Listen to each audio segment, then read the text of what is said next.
Hi mga mamshie, so in today's video, tuturuan ko kayo kung paano magbayad sa ating Spaylater. So go to your Shopee account, then click Spaylater. Then, dun tayo sa My Bills. So click mo lang yung My Bills. Then, you have the upcoming bill. So click yung upcoming bill. Then, yung aking bill is 1,069.08. So, babayaran ko na siya in full. Click ko lang yung full. Then, yan. Loading. So, pipili tayo ng payment option or payment method. So, click ko yung payment center or e-wallet.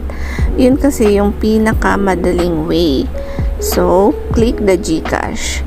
So, through Gcash tayo magbabayad mga mamshie kasi yun yung pinakamadali. Then, confirm. Pero choice nyo pa rin mga mamshie. Yan. Click ko lang yung pay in full. So, depende din sa inyo mga mamshie kung babayaran nyo siya in full. Then, loading.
After natin ma-type yung ating register,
ating makikita.